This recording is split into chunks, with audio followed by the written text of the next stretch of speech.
जय हिंद साथियों। तो क्या चोरियां बंद हो जाएंगी? चोरों को एकदम समाप्त कर दिया जाएगा? चोरी को प्रतिबंधित कर दिया जाएगा? लेकिन हम तो कुछ और तरह के सोचते हैं। हमारी सोच हो सकती है आपसे विरुद्ध हो, आपके विचारों से मेल न खाती हो, लेकिन कुछ नए तरीके की सोच हम आपको बताने वाले हैं। चोरी जो है हमारे शास्त्रों में एक कला के रूप में प्रस्तुत किया गया है। चोरी को गलत कार्य नहीं बल्कि एक कला माना गया है, और चोरी करने वाले को कहीं कहीं महान भी माना गया है। हम चोरों का समर्थन नहीं करते। हम ये नहीं कह रहे हैं कि चोरों से बढ़िया हो रहा है। हर कोई आतंकित है। सारी सरकारें, सारे वैज्ञानिक और बड़े बड़े लोग चोरी रोकने के लिए सिक्योरिटी की व्यवस्था करते हैं, और रोकने में कुछ हद तक सफल भी होते हैं, या यूं कहिए कि काफ़ी हद तक सफल होते हैं। लेकिन मैं चोरी को पुनः एक कला मानता हूँ, और चोरी में भी सबसे बढ़िया चोरी होती है काम चोरी। काम चोर यानी कम समय में कम मेहनत करके ज़्यादा काम करने को काम चोर बता। या ये नहीं समझिए कि जो काम नहीं करता वो काम चोर है। काम चोर वो है जो कम समय में कम मेहनत में काम को बढ़िया से निपटा दे।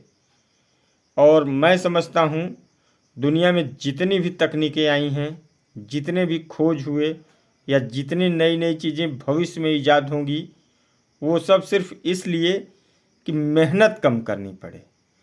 अगर हमने गाड़ियों की खोज की, चाहे वो बैलगाड़ी रही हो या रेलगाड़ी या वायुयान, उसमें भी कहीं न कहीं मेहनत से बचने के प्रयास किए गए हैं। साधन का प्रयोग हम करते हैं मेहनत से बचने के लिए। कहीं आने जाने से बचने के लिए हम मोबाइल का यूज करते हैं, पहले टेलीफोन का करते थे। बात करते हैं, जो कुछ भी है कम समय में बेहतर तरीके से ज़्यादा बढ़िया काम करने को ही काम चोरी कहा जाता है। और आपका राय इससे अलग हो सकता है, लेकिन आप सोचिए कि एक बच्चे को, वो क्लास में सबको परेशान करता था और शरारत करता था। गुरुजी उसको 1 से लेकर 100 तक की गिनती जोड़ने के लिए बोल देते हैं। जब वो बच्चा रोज़ उसको यही काम मिलता था, तो उसे याद हो गया 1 से 100 तक का जोड़ कितना होता है। वो तुरंत लिख देता था। गुरुजी सोचे अब कोई नया विकल्प इसको दो। गुरुजी ने उसे 10 से लेकर 90 तक की गिनती जोड़ने के लिए दे दिया। फिर कभी 80 से लेकर 50 तक की दे देते थे, उल्टी गिनती जोड़ो। हालांकि चीज़ एक ही है, लेकिन उल्टा पुल्टा उसको समझाते रहे। वो उस मेहनत से बचने के लिए रात दिन मेहनत किया और एक फार्मूला तैयार किया, जिसे समांतर श्रेणी के नाम से जाना जाता है।